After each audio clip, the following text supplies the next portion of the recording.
To Divya Classes Study Point. Today we are going to take another topic of English grammar. Underline the main clause and circle the subordinate clause. अब एक sentence में main clause क्या होता है और subordinate clause क्या होता है, just look at into it. First of all, main clause is that which sentence which is having a complete meaning, and when you say that sentence you get a complete sense of it. But subordinate clause, when you say and it will not give you a complete meaning, the answer or the meaning is dependent on the other part. We can say dependent clause also, or main clause is independent, that is having a complete sense in itself. Suppose let's take an example. As he was going feeling brave, Johnny took a step forward.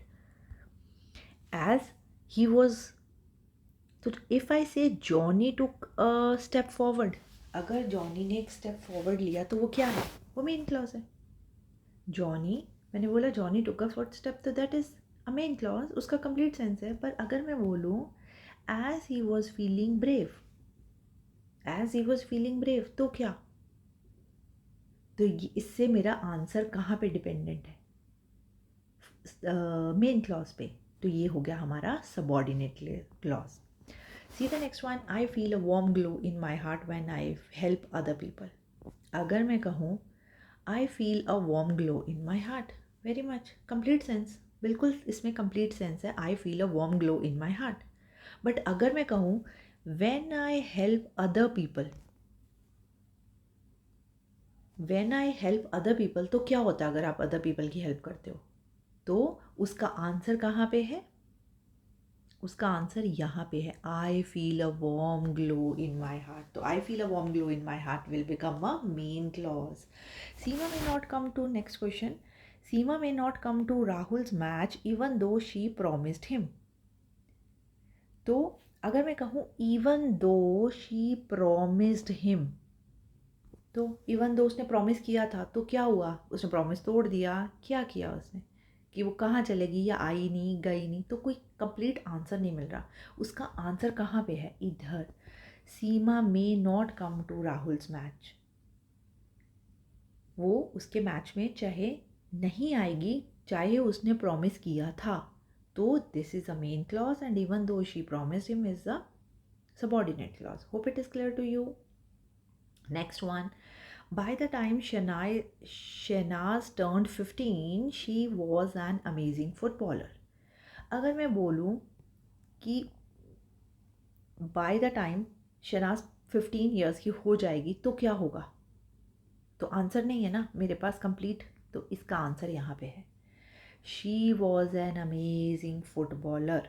मैंने बोला she was an amazing footballer, it is having a complete sense, so it is a main clause, underlined it I have, and the circle one is a subordinate clause. Hope it is clear to everyone. Now look at the next example. You are going to eat some curd whether you like it or not. अगर मैं कहूँ whether you like it or not, तो क्या, अगर आप like करो या ना करो तो क्या, बट आपको सम कर्ड तो यू आर गोइंग टू खानी पड़ेगी. तो ये आपका, मैं अगर आपको बोलूँ आपको खानी पड़ेगी, अगर मैंने सिर्फ ये बोला तो मैं लाइक करो या ना करो, तो कोई कंप्लीट सेंस नहीं है ना उसका. उसका आंसर इधर है.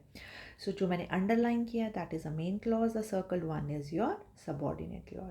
सो look at the next example. The summer is going to be terribly hot if it does not rain soon. अगर मैं बोलूँ if it does not rain soon, तो क्या, अगर बारिश नहीं हुई तो मेरा, तो वे अटक गए, रुक गए, आपको आंसर नहीं है.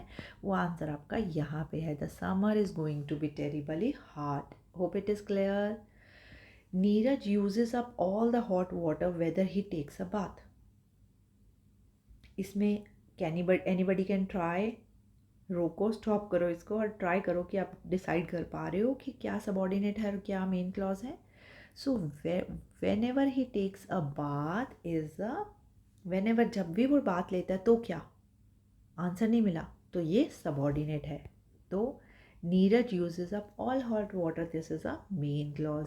Although I study with him for 5 years, मैंने बोला कि मैंने हालांकि उसके साथ 5 साल तक पढ़ा है, तो क्या, आंसर नहीं है, ये सबॉर्डिनेट हो गया.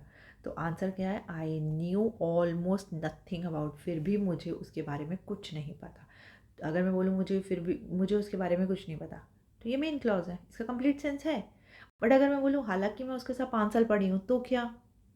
तो ध्यान दो कि जब भी वेन एवर कुछ sentence, although, if, whether, by the time, तो ये सब सबॉर्डिनेट क्लॉजेज हैं. It is not giving a complete sense. उसका आंसर दूसरे पे डिपेंडेंट है. Hope it is clear to everyone. Please like, share, comment and subscribe my channel to get more such kind of videos. Thank you.